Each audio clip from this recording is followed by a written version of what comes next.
Hello friends, कैसे हैं आप सब? आई होप बढ़िया होंगे। तो आज हम बेसिकली क्या करेंगे कि अभी जो आज बीएससी फाइनल सेम के जो एचएनबी के जो ऑब्जेक्टिव टाइप क्वेश्चन आए थे, उसका हम एक एमसीक्यू सीरीज आई थी, तो उसको हम करवा लेते हैं। तो उससे क्या होगा कि एलटी लेक्चर की जो तैयारी कर रहे हैं या जो बीएससी वाले बच्चे हैं, तो उनके लिए काफ़ी हेल्पफुल होगा ये वीडियो। तो मैं आज इसके जितने भी क्वेश्चन हो पाएंगे एमसीक्यू के, तो वो आज मैं स्टार्ट कर लेता हूँ, ठीक है। तो एमसीक्यू जो है कॉम्प्लेक्स का, तो उसका मैं सबसे पहला क्वेश्चन ले लेता हूँ। Polar form of complex number z equal to -5 + 5 iota, ठीक है। तो इसका पोलर फॉर्म निकालना, तो इसका ऑप्शन ए है 5√2 e⁻π/4।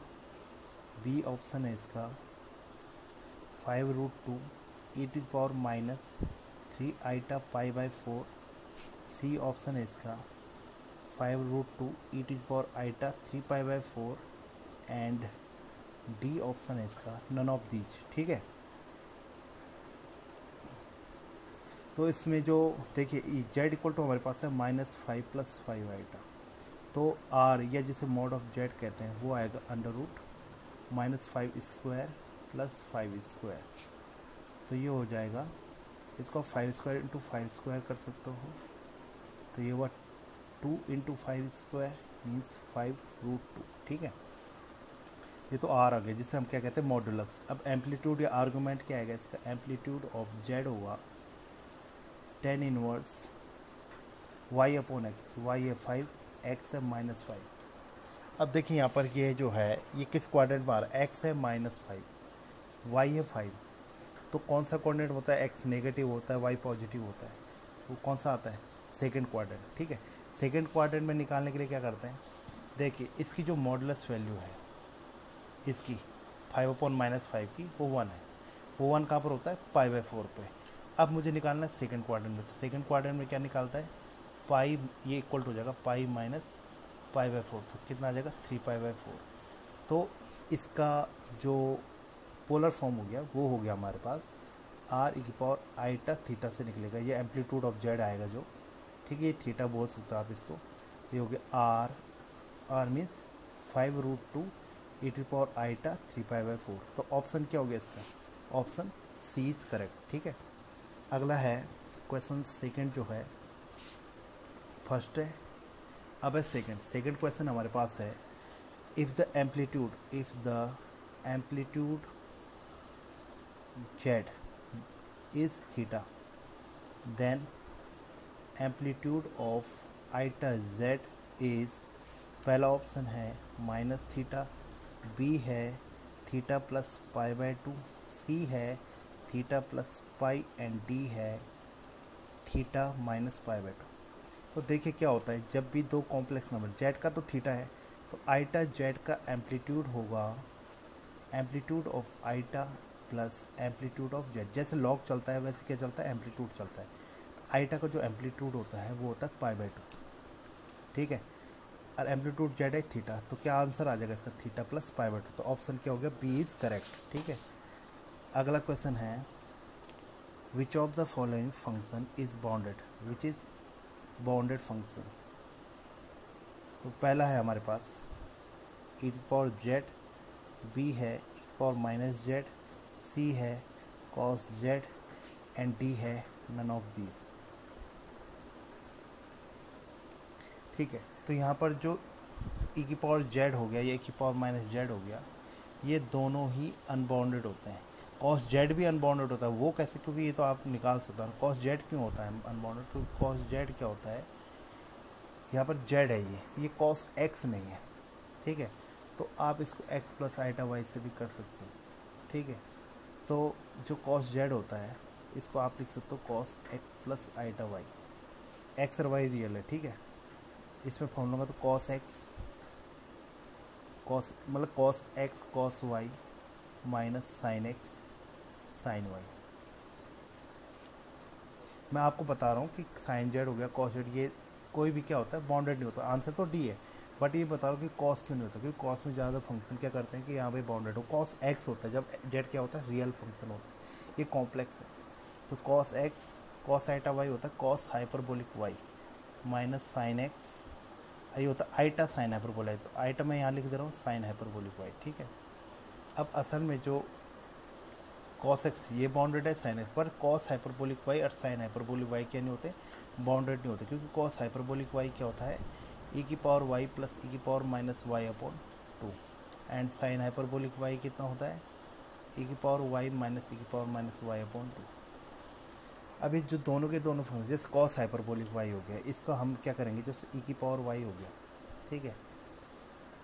अब y रियल है, अगर मैं इसको सिंपल सा बताऊं तो e की पावर y को आप ऐसे समझ सकते हैं, जैसे मैं अभी cos हाइपर y, ये y एक्सिस वाला y मत समझिएगा, अभी जैसे मैं cos हाइपरबोलिक x समझा रहा हूँ आपको, ठीक है। cos हाइपरबोलिक x इसी तरीके से क्या हो जाएगा e की पावर x प्लस e की पावर माइनस एक्स अपॉन 2। अब इसका मतलब क्या हुआ, ये e की 1/2 है e की पावर x और e की पावर माइनस एक्स का मीन्स अरिथमेटिक मीन इन दो फंक्शनों का। तो e की पावर x का जो ग्राफ होता है वो आपको पता है ये ऐसा होता है, और e की पावर माइनस एक्स का ऐसे होता है, ये ध्यान देना, ये की पावर माइनस एक्स है e की पावर एक्स है। इनका अरिथमेटिक मीन मतलब इनके बीचों बीच जो बनेगा, अब ये कहाँ जाएगा, ये अभी इनफाइनाइट जाएगा, तो असल में अनबाउंडेड फंक्शन है, ये भी अनबाउंडेड फंक्शन है, तो ओवरऑल ये भी क्या हो जाएगा अनबाउंडेड फंक्शन हो जाएगा। तो आंसर इसका क्या आ जाएगा नन ऑफ दीज। ऐसे कभी साइन जेड आए तो साइन जेड भी क्या होता है अनबाउंडेड फंक्शन होता है, ठीक है, ये आप याद कर सकते हैं। ऐसे आप ई की पावर जेड का निकाल सकते हैं, जैसे ई की पावर जेड है, ई की पावर जेड क्या होता है ई की power x plus iota y, अब ई की पावर एक्स ही हो गया इंटू ई की पावर आइटा वाई को लिख सकता हूँ मैं cos y plus iota sine y, ठीक है। तो इसका रियल पार्ट हो गया ई की पावर एक्स कॉस वाई, और वो क्या हो गया इमेजिनरी पार्ट ई की पावर एक्स साइन वाई। तो साइन वाई कॉस वाई तो चलो बाउंडेड होता है, लेकिन ई की पावर एक्स अनबाउंडेड होता है, इसलिए ये भी अनबाउंडेड है ये भी अनबाउंडेड, तो ओवरऑल क्या हो गया अनबाउंडेड हो गया। ऐसे आप ई की पावर माइनस जेड का निकालोगे तो ई की पावर माइनस जेड में यहाँ पर माइनस आएगा, तो तब भी दोनों क्या होते हैं अनबाउंडेड फंक्शन होते हैं, ठीक है। तो आप इसका जो आंसर होगा वो क्या होगा डी, ठीक है। तो ये हो गया आपका क्वेश्चन 3, ठीक है। अगला क्वेश्चन हमारे पास विच ऑफ ये एफ जेड है, सॉरी एफ जेड जो है हमारे पास x minus iota y is, पहला आपका कंटिन्यूस एवरीवेयर,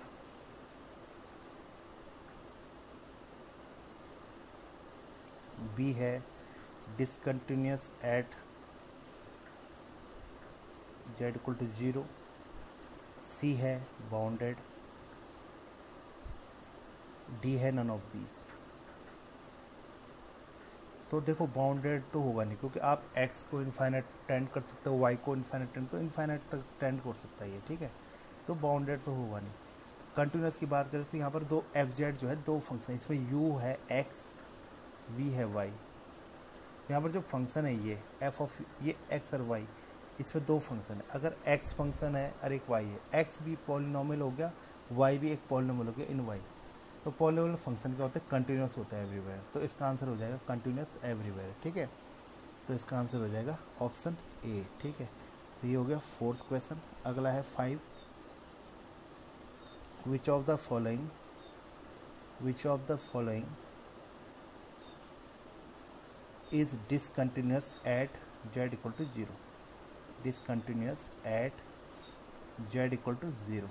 तो पहला ऑप्शन है हमारे पास साइन जेड, बी है कॉस जेड, सी है कॉट जेड एंड डी है जेड बार।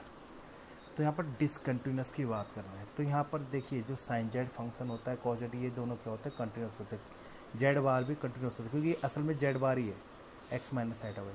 तो कॉट जेड क्या हुआ, कॉट जेड असल में क्या हुआ cos Z upon sine Z. तो जहाँ पर साइन जेड 0 होगा, ये फंक्शन जहाँ जहाँ 0 देगा वहाँ पर ये फंक्शन क्या होगा डिसकंटिन्यूस हो जाएगा। तो साइन जेड कहाँ होता है जेड इक्वल टू 0 पे भी होता है, जेड इक्वल टू एन पाई पे, तो असल में ये डिसकंटिन्यूटी के पॉइंट है इसके कॉट जेड के। तो एन पाई में क्या है एन बिलोंग टू जेड, तो इसमें 0 भी बोल सकता है, तो 0 आएगा जब आप एन 0 रखोगे 0 पाई 2 पाई 3 पाई ऐसे ही एंड सो ऑन, नेगेटिव में माइनस पाई माइनस 2 पाई, ऐसे ही हर जगह क्या होगा डिसकंटिन्यूस हो। तो जेड इक्वल टू 0 पे भी क्या है ये डिसकंटिन्यूस है, तो ऑप्शन क्या हो जाएगा सी, ठीक है। अगला क्वेश्चन है छठवां, मॉड्यूलस ऑफ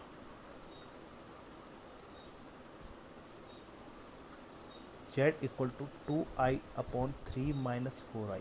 तो मॉड्यूलस निकालने के लिए क्या है आपके पास, जो मॉड होता है तो उसको आप जब निकालोगे तो मॉड ऑफ जेड, जैसे आप तरीके बहुत हैं, आप क्या कर लिए, ऊपर का मॉड निकाल लिए, नीचे का मॉड निकालिए, या इसको x प्लस आईटा वाई में कन्वर्ट कर दीजिए। तो मॉड ऑफ जेड आप डायरेक्ट निकाल सकते हैं, 2 आईटा का मॉड अपॉन 3 माइनस 4 आईटा का मॉड, क्योंकि मॉड जो होता है अपॉन में इन टू में अलग अलग चल जाता है, प्लस और उसमें नहीं जाता माइनस में, ध्यान देना। तो 2 आईटा का मॉड 2 निकल जाएगा, ठीक है, 2 और आईटा का मॉड 1 होता है। अब इसका क्या होगा, under root 3 square plus minus 4 का स्क्वायर, तो कितना हो गया, ये 5 हो गया, तो कितना आ जाएगा 2/5। तो असल में इसमें ऑप्शन मैंने दिए नहीं, तो ऑप्शन मैं यहाँ पर लिख दे रहा हूँ। ऑप्शन है इसका 2/5, बी था 2/√5, सी है 2 एंड डी है 2√5। तो इसका आंसर हो जाएगा 2/√5। तो ऑप्शन बी इज करेक्ट। 2/5 होगा, √5 में 2/5, ऑप्शन ए इज करेक्ट। ठीक है, अभी हमने 2/5 निकाला था। अगला क्वेश्चन है 7th क्वेश्चन है यहाँ पर, Cauchy Riemann equation of f(z) equal to u plus iota v is. तो यहाँ पर पहला ऑप्शन है हमारे पास ux equal to v y and v y equal to minus v y. इसने यहाँ पर वी वाई ई गलत लिख दिया, तो इसको ठीक से कर लेना। ये ऑप्शन इसने गलत दे रखा है, गलत मीन्स ये वी वी लिखा हुआ है, तो ध्यान दे लेना, इसमें वैसे ही गलत हो गई। U x equal to v y second option है, and u y equal to minus v x. C option हो गया यहाँ पर u x equal to minus v y and u y equal to v x. And D है u x equal to minus v x and u y equal to v y. तो यहाँ पर आपको पता है ये यू एक्स मीन्स क्या, del u by del x, ये del u by del y, तो आपको पता है। तो इसका ऑप्शन होगा b, u x del u by del x होता है del v by del y, and del u by del y होता है minus del v over del x. तो इसका ऑप्शन हो गया बी। ठीक है, अगला क्वेश्चन है 8वां, an analytic function with constant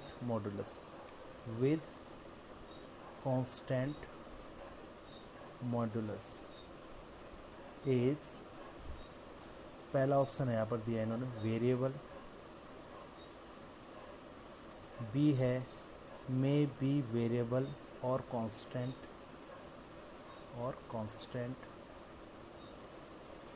C है कांस्टेंट एंड डी है नन ऑफ दीज। तो याद रखना आप कि जब क्या होता है कांस्टेंट मॉडुलस होता है किसी एनालिटिक फंक्शन का, तो वो फंक्शन कांस्टेंट होता है। ठीक है, आप इसको आराम से इजीली प्रूव कर सकते हैं।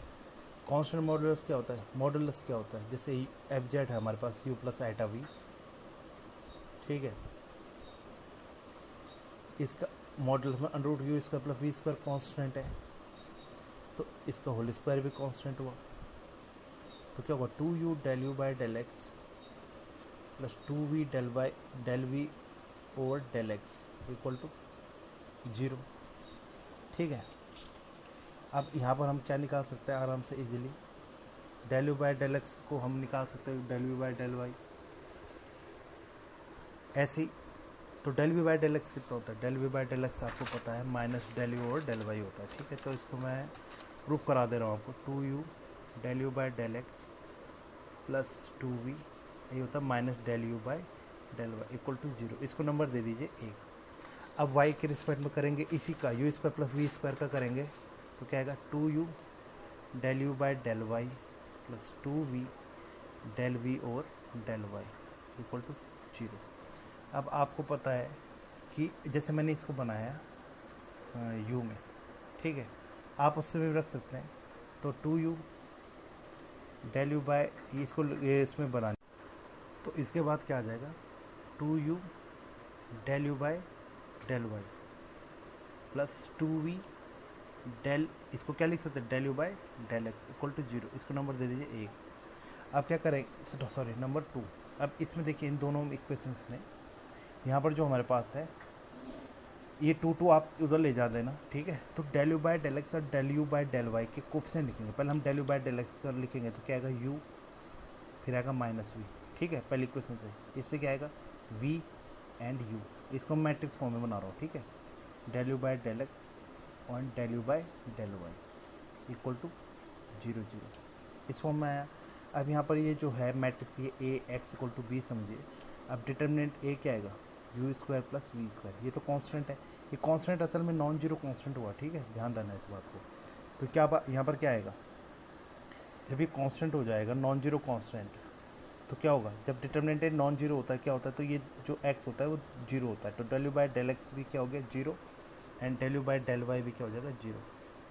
अब इसका मतलब क्या हुआ, इसका मतलब ये होता है u is function of y only. ऐसे इसको क्या बोलेंगे, u is function of x only. तो ऐसा हो सकता है कि यू वाई का ही फंक्शन हो ओनली या एक्स का ही फंक्शन हो एक साथ। तो कब होगा, जब यू कांस्टेंट होगा सिमिलरली, तो यू हो गया कांस्टेंट। ऐसे सिमिलरली आप क्या प्रूव कर सकते हैं, वी भी क्या हो जाएगा कांस्टेंट। और जब यू और वी कांस्टेंट होगा तो यू प्लस आईटा वी जो एफ जेड है वो भी क्या हो जाएगा कांस्टेंट।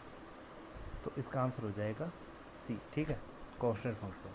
अब अगला लेते हैं क्वेश्चन। ये हो गया हमारे पास 8 क्वेश्चन।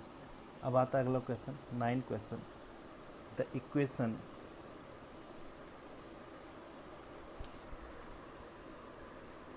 हमारे पास ये है, the equation mod of z minus one equal to mod of z plus iota represent, ठीक है, रिप्रेजेंट। पहला ऑप्शन है हमारे पास a line through origin with slope 1। B option है a line through origin with slope -1। सी है an ellipse whose foci is या are z equal to 1 and minus iota, and D है ए सर्कल थ्रू ओरिजिन, ठीक है। तो जैसे हमें represent पता करना है कि क्या होगा, तो मॉड ऑफ ये जो जेड की जगह हम एक्स प्लस आईटा वाई तरीके से आप इसको इजीली कर सकते हो।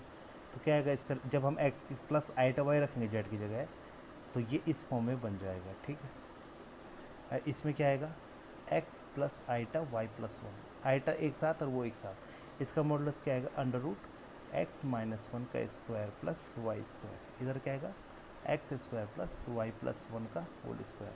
अब होल स्क्वायर कर देना दोनों साइड, तो ये इस फॉर्म में बन जाएगा। अब इसको इधर लेके आइए, तो ये हो गया असल में ये क्या होगा x square plus y square plus 2y plus 1। Y square cancel हो गया, एक्स स्क्वायर कैंसिल हो गया। अब 2x को उधर ले जा सकते हो आप, तो 2x प्लस 2y और 1 से 1 हो जाएगा कैंसिल तो 0, means x plus y equal to 0 या y equal to minus x. तो y equal to m x किस फॉर्म में होती है, जो ओरिजिन से जाती है, ठीक है। अभी प्लस है तो क्या आएगा a line through origin with slope -1, ठीक है। तो इसका आंसर होगा ऑप्शन बी, ठीक है। अगला क्वेश्चन है यहाँ पर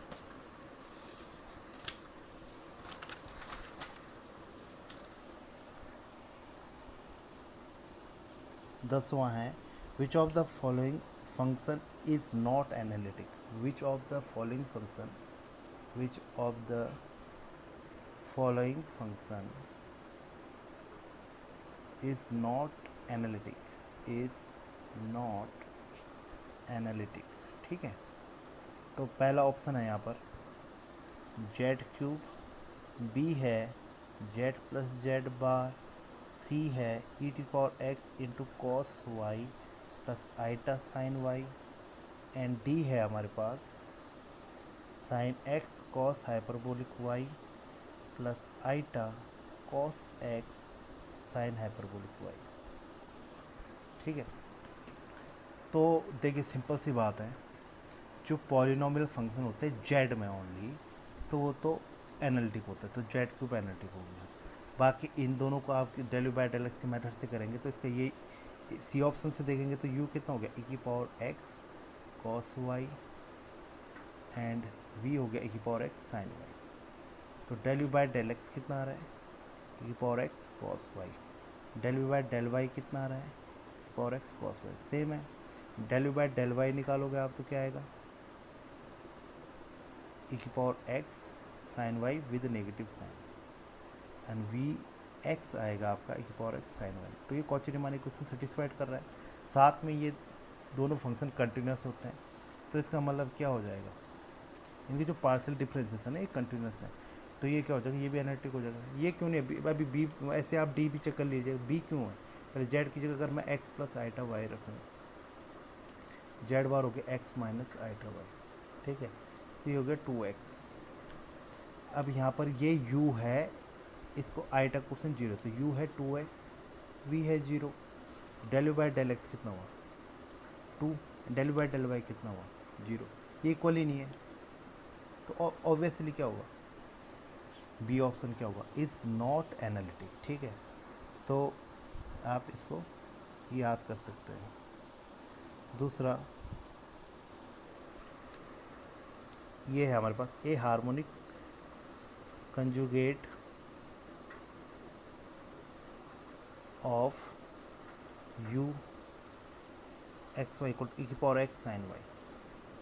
तो बी इसमें पहला ऑप्शन है ई की power y cos x, B है ई की power x cos y, C है ई की power x cos y plus 1 and D है माइनस ई की power x cos y plus 1। ठीक है, तो हार्मोनिक कंजुगेट का मीन्स ये हुआ कि जब u का हार्मोनिक कंजुगेट v होता है तो u plus iota v analytic होता है। तो आपको क्या करना है, डेल यू बाय, इनमें से ये देखना है कि जो del u by del x है, एक तो लॉन्ग मेथड है और ऑप्शन से करना है तो ऑप्शन से भी कर सकते हो। तो del u by del x आया आपका ई की पावर एक्स साइन वाई। तो आपने देखना है ऐसा कौन सा यहाँ पर ऑप्शन है जिसका डेल वी और डेल वाई उसके बराबर आ जाए। तो इसमें से जब हम निकालेंगे तो del u by del x होता है डेल वी और डेल वाई। ठीक है, तो del u by del x आया हमारे की पावर एक्स साइन वाई। तो इसमें हम क्या करेंगे, कौन सा होगा, जब मैं del v over del y करूँगा तो डेल वी और डेल वाई किसका आ रहा है, देखिए इसका तो आ रहा है माइनस में, माइनस ई की पावर एक्स साइन, तो ये नहीं होगा, ये भी नहीं होगा, इसका ई की पावर वाई कॉस आ रहा है, ये तो नहीं होगा। तो ऑप्शन डी तो बचा सीधा सीधा, तो ऑप्शन डी हो जाएगा, क्योंकि ऑप्शन डी में क्यों होगा, अगर मैं ऑप्शन डी के हिसाब से उसको वी मानूँ तो डेल वाई कितना हो जाएगा, माइनस तो पहले से ही है, एक पावर कॉस वाई का होगा sine with minus sine y, तो ये प्लस हो जाएगा 1 का हो जाएगा 0। तो ऑप्शन में कौन सा बचा, ओनली डी बचा, तो क्या हो जाएगा इसका ऑप्शन डी। ठीक है, अगला है क्वेश्चन, एफ एक्स हमारा एफ जेड इक्वल टू अगर यू प्लस आइटा वी है, ठीक है, एंड उसका यू दे रखा हमें x cube minus 3xy² then v, ये एनालिटिक फंक्शन है u प्लस आइटा v का। तो u दे रखा है, v क्या पूछ रहा है, पहला ऑप्शन है 3x² minus y cube plus c, B option है 3x² plus y cube plus c, C option है 3x² minus y plus c and D option है 3x² minus y cube plus c. तो देखिए यहाँ पर u दे रखा है हमारे पास, तो इसको भी उसी तरीके से आप प्रूव कर सकते हैं। ये v पूछ रहा है, तो del u by del x कितना है इसका, ये ठीक है, निकालेंगे तो क्या आएगा 3x² माइनस 3y²। अब इनमें से ये बताइए कि जिसका v y means del v by del y, पहले का करेंगे तो कितना आएगा, del v by del y 3x² minus 3y², तो ऑब्वियसली कौन सा ऑप्शन हो जाएगा, ए ऑप्शन हो जाएगा। ठीक है, वो del v by del y कितना आ रहा है उसका, ऑप्शन ए का 3x² माइनस 3y², सेम आ रहे हैं। बाकी में तो वैसे भी नहीं आ रहे होंगे, तो आप इसको देख सकते हैं आराम से, इसका वैसे ही नहीं आएगा, इसका आएगा तो इसका भी नहीं आएगा, इसका तब भी नहीं आएगा, तो ऑप्शन क्या बचा, ओनली ए ऑप्शन बचा। ठीक है, बाकी अगर हमारे पास ऑप्शन एक से ज़्यादा हो तो क्या करना है, फिर आपने del u by del y देखना है, वो minus del u del x के बराबर हो। तो ऐसे हम करके क्या निकाल सकते हैं, आराम से निकाल सकते हैं। ठीक है, अगला क्वेश्चन हमारे पास, if f z is analytic if z is analytic in a simply connected region, in a simply connected region, the domain D and C is any closed continuous curve, closed continuous curve, then integration of C fz dz is equal to, तो ये असल में क्या है, basic theorem है हमारे पास। ये ऑप्शन ए दिया है 1, बी दिया है हमारे पास 2 पाई आइटा, सी दिया है हमारे पास minus pi iota and D दिया है 0। तो सिंपल सा क्या होता है, अगर एफ जेड एनालिटिक है किसी उस रीजन में और उसी रीजन में एक क्लोज कंटिन्यूस कर्व है तो उसका क्लोज करके अबाउट इंटीग्रेशन क्या आता है, 0 आता है। ठीक है, कॉची जो मेन थ्योरम है इसके पास। ठीक है, तो इसका ऑप्शन क्या हो जाएगा, डी हो जाएगा। ये स्टेटमेंट पे बेस्ड क्वेश्चन है। अगला क्वेश्चन हमारे पास वैल्यू ऑफ, ये बहुत अच्छा सवाल है यहाँ पर दिया है इन्होंने, value of z bar d z where जो सी है, जो कर्व है वो है हमारे पास mod of z equal to 1। तो पहला ऑप्शन है हमारे पास पाई आइटा, बी है 2 पाई आइटा, सी है 0 एंड डी है नन ऑफ दीज। तो देखिए यहाँ पर क्या करना है, जेड होता है एनालिटिक, जेड बार नहीं होता है एनालिटिक, तो ध्यान में। अगर एनालिटिक होता तो क्या हो जाता, 0 हो जाता, लेकिन एनालिटिक नहीं हो। हमें क्या दिया, mod of z equal to 1 है, तो मॉड ऑफ जेड का स्क्वायर 1 होगा। मॉड ऑफ जेड स्क्वायर को क्या लिखते हैं, z Z bar equal to 1। तो जेड बार कितना हो जाएगा, 1 अपॉन जेड। तो आपने यहाँ लगाना उसको, तो क्या हो जाएगा 1 अपॉन जेड डी जेड। तो 1 upon z, z equal to 0 इसकी सिंगुलरिटी, तो क्या करते हैं आपको सीधा याद भी होगा, 1 अपॉन जेड का इंटीग्रेशन कर रहे हैं। अगर किसी जेड बार 0 जो सिंगुलरिटी है ये इस रीजन के अंदर आ रही है, क्योंकि इसका मतलब क्या हुआ, mod of z minus 0 equal to 1 लिख सकता हूँ मैं mod of z equal to 1 को। इसका मतलब क्या होता है, जेड माइनस ए का मॉड इक्वल टू 1, सेंटर 0 पे है, रेडियस 1 है, ऐसा सर्कल, तो 0 तो आएगा ना उसके अंदर। तो इसका कितना आंसर आ जाएगा, 2 पाई आइटा, ऑप्शन हो जाएगा बी। ठीक है, अगला क्वेश्चन हमारे पास सी दिया है, mod of z minus a equal to r, then integration about curve d z upon z minus a is equal to, पहला ऑप्शन है हमारे पास 2 पाई आई, बी है पाई आई, सी है 0 एंड डी है माइनस 2 पाई आई। तो आपको पता है यहाँ पर जब भी क्या होता है, z minus a equal to r है, बाउंड्री का है, और उसमें क्या है, ये सिंगुलरिटी है, तो सिंगुलरिटी है ए, इस रीजन में सिंगुलरिटी आ रही है, तो इसका आंसर क्या हो जाएगा, जब भी 1 अपॉन जेड माइनस ए और ए सिंगुलरिटी, तो कितना आंसर हो जाएगा, 2 पाई आइटा। ठीक है, तो इसका ऑप्शन हो जाएगा ए ऑप्शन। ठीक है, तो ये होगा हमारे पास ये क्वेश्चन। अगला है if c such that mod of z equal to 1, then value of c curve के अबाउट है sine z upon z d Z equal, पहला ऑप्शन है हमारे पास माइनस पाई आइटा, बी है पाई आइटा, सी है 2 पाई आइटा एंड डी है 0। तो साइन जेड अपॉन जेड है, जेड सिंगुलरिटी है। ठीक है, तो क्या आता है आपको पता है, कैसे निकालते हैं, 2 पाई आई अपॉन 0 का फैक्टोरियल, और जो फंक्शन है, फंक्शन क्या है साइन जेड, उसमें जेड इक्वल टू क्या रखनी है, जो सिंगुलरिटी कौन है 0, तो 2 पाई आई इंटू साइन 0 क्या होता है 0, तो क्या आ जाएगा आंसर 0। तो ऑप्शन क्या हो जाएगा इसका करेक्ट, डी ऑप्शन इसका आंसर हो जाएगा। ठीक है,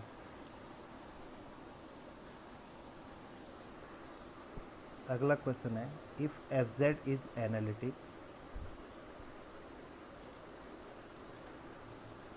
इन ए simply connected domain, simply connected domain D enclosed by a simply closed curve C, simply closed curve C, then for any point Z0 in D we have तो असल में इसने आप पूरा नहीं दिया, we have f of z naught पूछ रहा है, तो वन ऑफ इसमें ऑप्शन दिया 1/2 integration f z upon z minus z naught d z.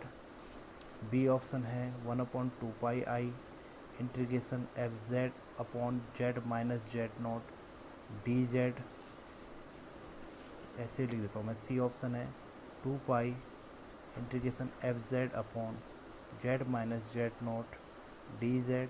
And D option है 2 integration f z upon z minus z naught d z. तो असल में एफ ऑफ जेड नॉट पूछ रहा है, तो एफ ऑफ जेड नॉट की value क्या आती है 1/2 integration f z upon z minus z naught d z. तो ये क्या है, ये कॉची इंटीग्रल फॉर्मूला है, इसी को बोलते हैं, ये एफ जेड नॉट के बराबर, तो एफ जेड नॉट ही वैल्यू पूछ रहा है वो। तो in D we have f z naught equal to ये, तो ऑप्शन क्या हो जाएगा इसका, बी हो जाएगा। ठीक है, तो ऐसे ही हम अगला क्वेश्चन भी देखते हैं। अगला क्वेश्चन हमारे पास है इवेल्युएट इंटीग्रेशन 0 to 1 प्लस, ये जे लिखा है, यहाँ आइटा होना चाहिए क्योंकि जे तो होता नहीं कुछ। ठीक है, अलोंग लाइन जेड बराबर 0 टू जेड बराबर 1 प्लस आइटा। तो सिंपल सी बात है, जब भी क्या होगा, कोई एनालिटिक फंक्शन है, पहले तो मैं इसको ऑप्शन लिख देता हूँ। ए आएगा माइनस आइटा, बी है यहाँ पर 1, सी है -1 एंड डी है आइटा। देखिए सिंपल सी बात है, जो फंक्शन एनालिटिक होते हैं उनका जो इंटीग्रेशन है वो डिपेंड करता है किसके एंड पॉइंट पे। ठीक है, तो जेड का इंटीग्रेशन आप सिंपल कर सकते हो, जेड² आएगा, आपने 0 to 1 प्लस आइटा कर देना। आप किसी की लाइन के थ्रू जाओ, किसी कर्व के थ्रू जाओ, वो एंड पॉइंट पे डिपेंड करेगा। हाँ, अगर कोई फंक्शन एनालिटिक नहीं है तो वो पाथ पे डिपेंड करता है, तो पाथ अलग अलग उसमें अलग अलग आएगा। ठीक है, वो एंड पॉइंट पे डिपेंड नहीं करता, तो आप इसको ईजिली कर सकते हो। 1/2 1 प्लस आइटा का स्क्वायर आएगा -0, तो 1 प्लस आइटा का स्क्वायर होता है 1 - 1 प्लस 2 आइटा अपॉन 2, तो 2 से 2 कटा, क्या आ गया आंसर, आइटा। तो आप इसमें जो आंसर हो जाएगा वो हो जाएगा डी। ठीक है, अगला क्वेश्चन है यहाँ पर, if F z is analytic function within a circle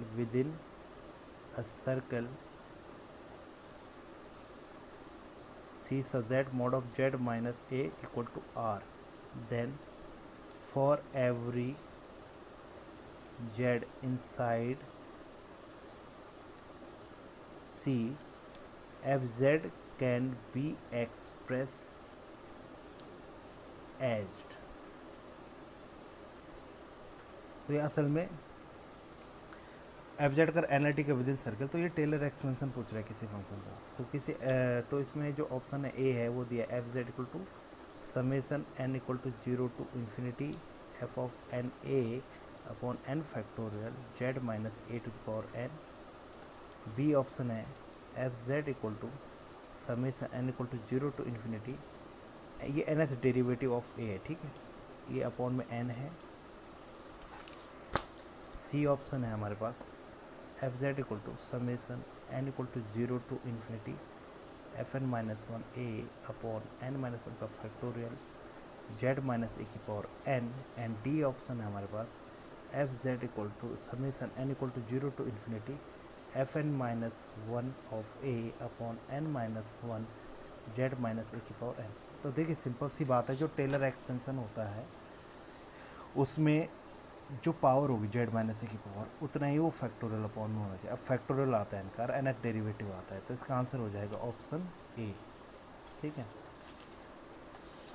अगला क्वेश्चन है the Laurent series of f z equal to 1/z into z -1 about z equal to 0। ठीक है, in region mod of z less than 1, तो mod of z less than 1 है। तो यहाँ पर क्या करना है आपने, पहले इसमें चलो ऑप्शन दे देता हूँ मैं। पहला ऑप्शन है यहाँ पर एफ जेड एक्सप्रेस हो रहा है समेसन एन बराबर 0 टू इन्फिनिटी जेड की power n upon n factorial minus 1 upon z. B है f z equal to minus summation n goes to 0 to infinity z की power n upon n factorial plus 1 upon z. C option है f z equal to minus summation n equal to 0 to infinity z की power n upon n factorial minus 1 upon z. And D option है f of z equal to summation n goes to 0 to infinity z की power n upon n factorial plus 1 upon z. तो यहाँ पर जो function है f Z वो है 1 upon Z into z minus 1। ठीक है, तो इसको हम पार्शियल फ्रैक्शन करेंगे पहले a upon z plus b upon z minus 1। क्या आएगा a into z minus 1 plus b into z. अब अगर आप जेड इक्वल टू 1 पुट करेंगे तो बी की वैल्यू आ जाएगी 1, और एक बार जेड इक्वल टू आप 0 पुट करेंगे तो ए की वैल्यू आ गई माइनस 1। तो उस फंक्शन को क्या लिख सकता हूँ 1 upon Z into z minus 1 को लिख सकते हैं आप ए है हमारे पास ए अपॉन जेड था तो माइनस 1 अपॉन जेड होगा प्लस 1 अपॉन जेड माइनस 1 होगा। अब आपने क्या करना माइनस 1 अपॉन जेड ऐसे ही रखना है। अब जेड अब मॉड ऑफ जेड जो है लेस देन क्या है यहाँ पर दिया हमारे पास लेस देन 1 है। ये जो वैल्यू है 1 से छोटी mod of z less than 1 है। ठीक है, एम्पलीट्यूड इसका तो बड़ा कौन है 1 है तो माइनस 1 कॉमन ले सकते हैं आप, जो बड़ा है उसके साइन से आप कॉमन ले लीजिएगा तो क्या आएगा 1 माइनस जेड आएगा। तो आएगा माइनस 1 अपॉन जेड माइनस अब 1 माइनस जेड की पावर को ऊपर ले जाए तो क्या हो जाएगा माइनस 1। अब आपको बताना है 1 तो 1 माइनस एक्स की पावर माइनस 1, तो आप इसमें 1 प्लस एक्स की पावर एन का फॉर्मूला लगा सकते हैं। देखिए यहाँ पर मैं आपको बता दे रहा हूँ, ये होता है 1 प्लस एन एक्स, जब भी ये कुछ हो ये कुछ हो n into n minus 1 upon factorial 2 x square n into n minus 1 into n minus 2 upon factorial 3 x cube and so on. अब एक्स यहाँ पर भी माइनस 1 है, यहाँ भी माइनस 1 है। कभी क्या होगा जब 1 माइनस एक्स की पावर माइनस 1 हुआ तो 1 माइनस एन एक्स हो 1 माइनस एक्स हो गया, एन हमारे पास माइनस 1 है और एक्स माइनस 1 तो ये 1 प्लस एक्स हो गया। देखिए एन है माइनस 1 और एक्स ये माइनस एक्स है तो हो गया 1 प्लस एक्स। अब यहाँ पर एन है आपका माइनस 1 तो माइनस 1 माइनस 2 प्लस हो गया, 2 का फैक्टोरियल कट जाएगा क्योंकि ऊपर भी 2 फैक्टोरियल गया तो क्या आएगा प्लस, और एक्स जगह माइनस एक्स है तो एक्स स्क्वायर होगा, ऐसे ही कट जाएगा तो एक्स क्यूब, तो सारे क्या आते हैं प्लस में आते हैं। तो ये इसको क्या लिख सकते हैं हम 1 plus Z square plus Z cube and so on. तो इसको हम क्या लिखेंगे, तो मेरे को लग रहा है इन्होंने इसमें मिस प्रिंट कर रखा है, इसमें ये पावर नहीं आएगी मतलब अपॉन में पेट्रोल नहीं आएगा, तो इसको इस फॉर्म में लिख सकते हो आप माइनस करके summation n goes to 0 to infinity z की power n minus 1 upon z. इसको ऐसे लिखना चाहिए। तो इसमें एन का फैक्टोरियल नहीं आ रहा है मेरे हिसाब से इसमें जो ऑप्शन है, क्योंकि 1 माइनस जेड की पावर माइनस 1 बन रहा है ये। ठीक है, क्योंकि मॉड ऑफ जेड जो है लेस देन 1 है तो ग्रेटर है यहाँ पर 1, तो इसलिए मैंने यहाँ पर माइनस 1 कॉमन लिया, ये माइनस हो गया तो ये आ जाएगा 1 माइनस जेड पर पावर माइनस 1 होगी। तो जब यहाँ भी माइनस होता है यहाँ भी माइनस होता है तो उसमें कोई भी फैक्टोरियल नहीं आता, तो इन्होंने ऑप्शन गलत दे रखे हैं। तो इसमें ऑप्शन सी सही हो सकता था अगर इसने एन का फैक्टोरियल जो है वो नहीं लगाया रहता। ठीक है, तो उस हिसाब से तो सी है, लेकिन इन्होंने मिसप्रिंट करा हुआ है यहाँ पर, तो यहाँ पर ये एन फैक्टोरियल नहीं आना चाहिए था। तो ऑप्शन असल में इसका सी है, अगर दे देंगे वो नंबर तो अलग बात है। ठीक है, तो आप इजीली इसको एक बार कंफर्म कर लीजिएगा, मेरे हिसाब से तो इसका आंसर हो गया सी। ठीक है, अगला है यहाँ पर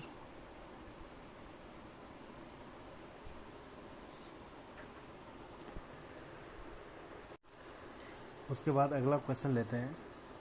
इसमें अगला क्वेश्चन है which of the following is Cauchy integral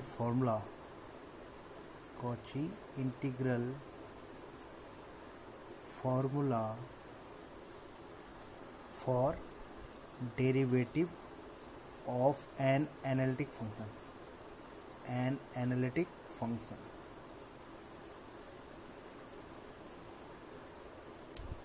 पहला ऑप्शन है f of n z naught upon n factorial equal to 1/2 pi i integration f z upon z minus z naught to the power n plus 1 d z. दूसरा है b option f n z naught upon n minus 1 factorial equal to 1/2 pi i integration f z upon z minus z naught की power n plus 1 d z. C option है f n z naught upon n equal to 1/2 pi i integration of f z upon z minus z naught की power minus n plus 1 d z. And D option है f n z upon n factorial equal to 1/2 pi i integration f z upon z minus z naught to the power minus n plus 1 d z. देखिए यहाँ पर simple सी बात है, जो N derivative होता है एफ एन जेड नॉट होता है n upon n factorial upon 2 pi iota integration f z upon z minus z naught की power n plus 1 d z. तो इसका ऑप्शन ओनली क्या होगा, ऑप्शन ए। ठीक है, अगला है यहाँ पर क्वेश्चन द पॉसिबल टेलर और लॉरेंट सीरीज, टेलर और Laurent series of f z equal to 1/z minus 2 plus 1/z minus 1 in the region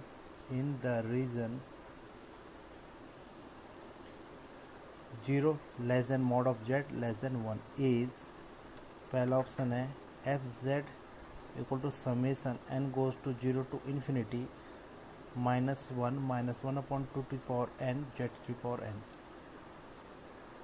B option है f of z equal to summation n goes to 0 to infinity minus 1 plus 1/2 to the power n z to the power n। C option है f z equal to summation n goes to 0 to infinity 1 plus 1/2 to the power n z की power n।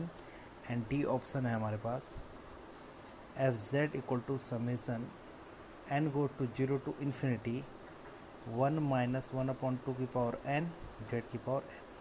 तो देखिए यहाँ पर हमारे पास जो F Z था वो था 1/z minus 2 plus 1/z minus 1। Reason क्या है हमारे पास, मॉड ऑफ जो z है वो लेस देन 1 है।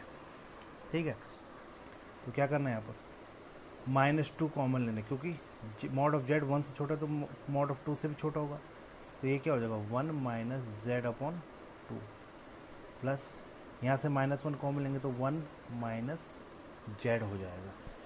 ठीक है, अब इनको ऊपर लेके जाइए तो यह -1/2 के साथ आएगा 1 माइनस जेड अपॉन 2 की पावर -1 माइनस आएगा 1 माइनस जेड की पावर -1। तो इसमें क्या आएगा, वही एक्सपेंशन लगाइए 1 प्लस, सब इसमें प्लस आते हैं z/2 का स्क्वायर z/2 का क्यूब एंड सो ऑन। और माइनस इसमें क्या आएगा 1 plus Z square plus and so on. तो इसमें z की पावर जो हम सबसे पहले तो जो कोफिशिएंट आ रहा है इसका वो सबसे पहले जो हम निकालेंगे तो यहाँ पर माइनस लगा हुआ है। ठीक है, तो इसमें जो सबसे पहला जो कांस्टेंट टर्म आ रहा है वो आ रहा है -1/2 जो जेड के साथ आ रहा है। फिर कौन आ रहा है माइनस, इसमें क्या कर लीजिए तो माइनस सबके साथ कॉमन ले लीजिए बाहर। ठीक है, मैं माइनस बाहर ले लेता हूँ, ये प्लस हो जाएगा। ठीक है, दोनों फिर माइनस मैंने बाहर ले लिया, जेड के साथ क्या आएगा, इसके साथ आएगा 1, यहाँ से आएगा 1/2 का स्क्वायर जो जेड स्क्वायर के साथ एंड सो ऑन। तो यहाँ पर क्या आ रहा है, ये माइनस आ रहा है, किस फॉर्म में बन रहा है summation n goes to 0 to infinity, minus अगर बाहर रख रहे हो आप। ठीक है, तो आएगा 1 प्लस 1/2 की पावर n जेड की power n।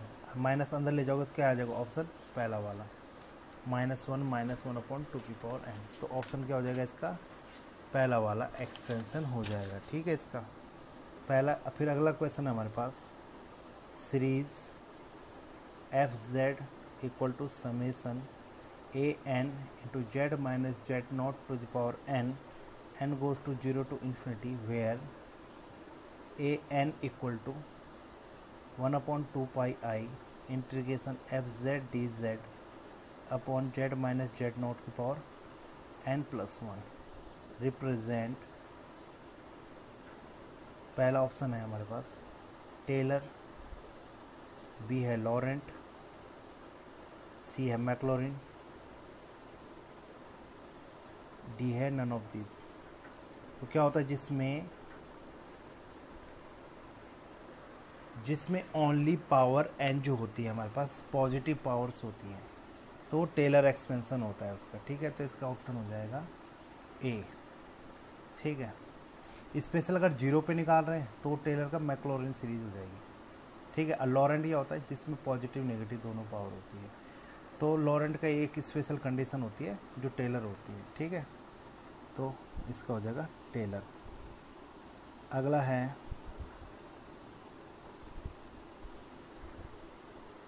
if a function is analytic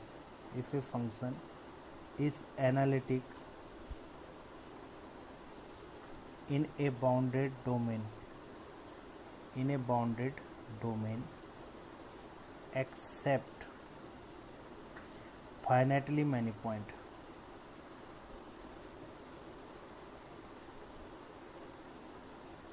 then these points are called, पहला ऑप्शन है सिंगुलर पॉइंट, बी है सिंपल पॉइंट,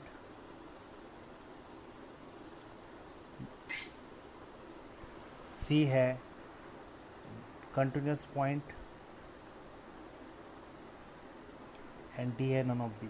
तो क्या हो रहा है यहाँ पर, अगर फंक्शन जो है एनालिटिक होता है कहीं कहीं पर बजाय किन्हीं पॉइंट के, तो जहाँ पर पॉइंट पे क्या नहीं होता है फंक्शन एनालिटिक नहीं होता, उन्हें क्या बोलते हैं सिंगुलर पॉइंट।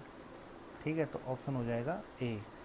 ठीक है, अगला क्वेश्चन है f z equal to e t power z equal to infinity is, a option है आइसोलेटेड इसेंशियल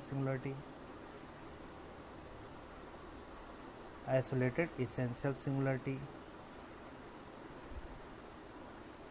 बी है पोल, डी है ऑर्डिनरी पॉइंट, सी है ऑर्डिनरी पॉइंट एंड डी है रिमूवल सिंगुलर पॉइंट। तो सिंपल सी बात है, रिमूवल सिंगुलरिटी कब होती है, जब लिमिट एग्जिस्ट करे, तो limit z equal to infinity exist नहीं करेगी तो रिमूवल होगा नहीं, ऑर्डिनरी पॉइंट है नहीं। आइसोलेटेड पोल का मतलब क्या होता है, जेड इक्वल टू इन्फिनिटी, तो जेड माइनस इन्फिनिटी की पावर मैं क्या करूँ कि उसको एफ जेड से इंटू करूँ कि लिमिट एग्जिस्ट करें, तो ऐसा होता नहीं। जब क्या होता है लिमिट हमारी एग्जिस्ट नहीं करती उस पॉइंट पे। ठीक है, तो जैसे यहाँ पर जेड टेंड टू इन्फिनिटी है तो लिमिट क्या नहीं कर रही, एग्जिस्ट नहीं कर रही, तो वो आइसोलेटेड इसेंशियल सिंगुलरिटी होगा, तो इसका ऑप्शन हो जाएगा ए। ठीक है, अगला क्वेश्चन है हमारे पास f z equal to sine z upon z at z equal to 0 is, पहला है पोल, बी है आइसोलेटेड इसेंशियल सिंगुलरिटी, सी है रिमूवल एंड डी है नन ऑफ दीज। देखिए जेड इक्वल टू 0 तो सिंगुलरिटी है क्योंकि डिफाइंड नहीं हो रहा फंक्शन, सिंगुलरिटी होगा। दूसरी बात क्या है, तो सिंपल सी बात है, यहाँ पर अगर मैं लिमिट साइन जेड में z tend to 0 sine z upon z करूँ तो क्या आ जाती है, वैल्यू 1 आती है, एग्जिस्ट कर रही है लिमिट, फंक्शन भले डिफाइंड है लेकिन लिमिट एग्जिस्ट कर रही है, तो उसे क्या बोलते हैं, रिमूवल सिंगुलरिटी बोलते हैं। तो ऑप्शन क्या हो जाएगा इसका, सी ऑप्शन हो जाएगा। ठीक है, अगला है हमारे पास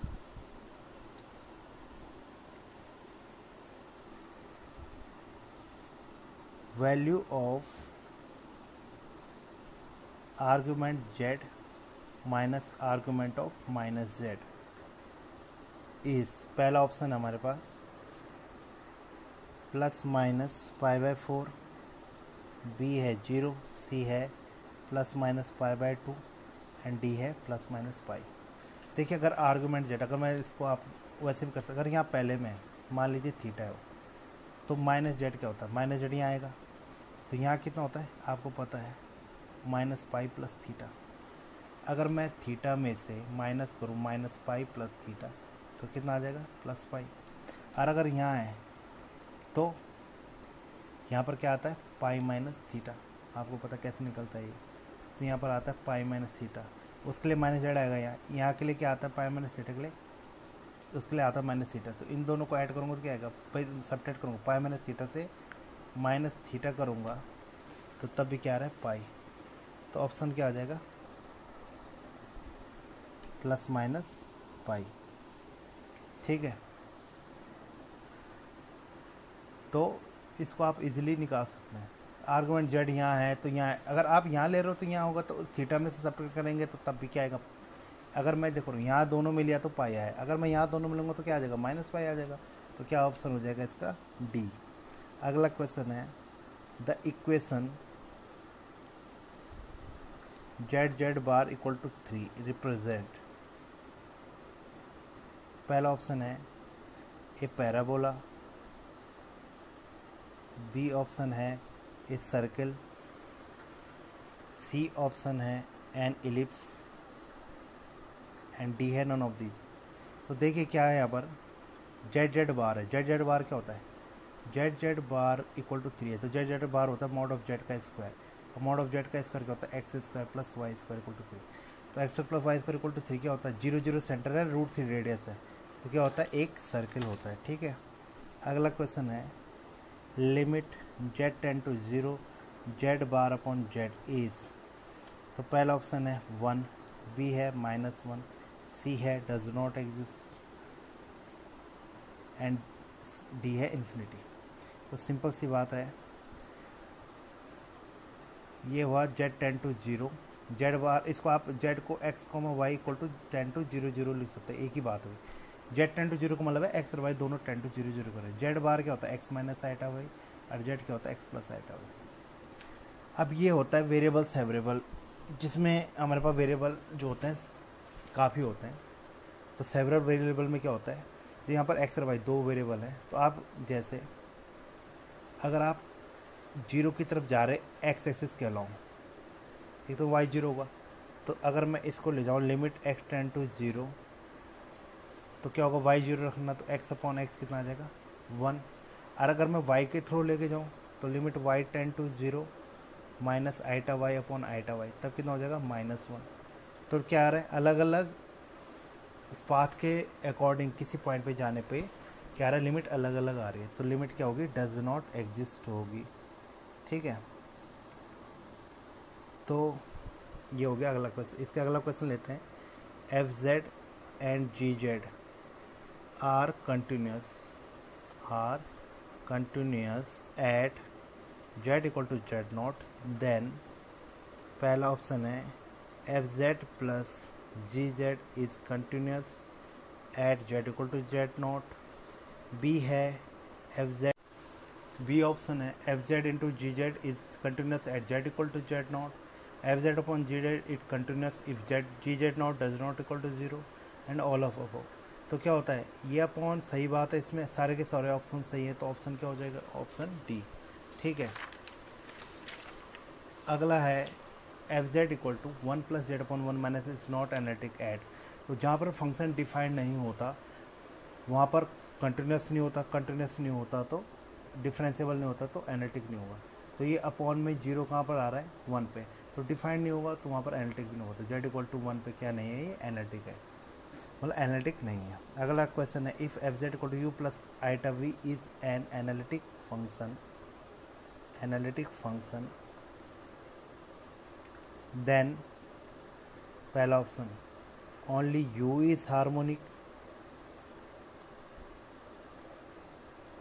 बी है only v is harmonic, C है u and v both are harmonic and D है नन ऑफ दीज। आंसर क्या हो जाएगा, u and v both are harmonic. जब फंक्शन एनालिटिक होता है तो u और v दोनों क्या होते हैं, हार्मोनिक फंक्शन होते हैं। ठीक है, लास्ट सवाल है, if c is closed contour mod of z equal to r and r जो यहाँ पर है, यहाँ पर दिया नहीं है इसमें पूरा ढंग से, एंड जो r है इसका ग्रेटर देन 0 ही है यहाँ पर, देन इंटीग्रेशन ऑफ z की पावर n dz इज, पहला ऑप्शन है 2 पाई i, b है 2 पाई, c है 0 एंड d है आइटा। देखिए z की पावर n जो भी फंक्शन होता है वो z की पावर n मीन्स z में ये पॉलिनोमियल फंक्शन है, तो जो पॉलिनोमियल फंक्शन होता है z में वो एनालिटिक होता है, और जो एनालिटिक होता है वो क्लोज कंटूर के अबाउट जो उसका इंटीग्रेशन आता है किसी के अबाउट ले जाओ तो क्या आता है, 0 आता है, तो ऑप्शन हो जाएगा सी। तो इसका हो गया। अच्छा, इसमें एक क्वेश्चन छूट गया था, वो मैं आपको करवा लेता हूँ। अगला इसमें एक क्वेश्चन छूट गया था, which of the following is true, which of the following is true. पहला है del W by del Z equal to del W by del R, ये डी है, sorry, D W by D Z del W by del R की power minus eta theta. P है D W by D Z equal to minus del W by del theta की power minus eta theta. सी है D W by D Z equal to minus del W by del R की power minus eta theta. And D है none of these. तो इसमें क्या होता है, ये है डिफरेंशियल है पोलर फॉर्म में, किसका, जो एनालिटिक फंक्शन होते हैं उनका डिफरेंशिएशन में कितना होता है। तो इसमें जो del W by del z होता है उसमें आता है ई की power minus eta theta into del W by del r, और थीटा में क्या आता है, माइनस आई अपॉन आर भी आता है, तो ये ध्यान रखना। ठीक है, तो इसमें माइनस आई अपॉन आर होता तो ये सही होता है, लेकिन इसका आंसर हो जाएगा ऑप्शन ए। तो मैंने इसमें पूरे करवा दीजिए, इसमें पूरे करवा दिए हैं, बाकी आपको अगर किसी में दिक्कत होगी तो मुझे पूछ लेना। ठीक है, तो thank you so much guys.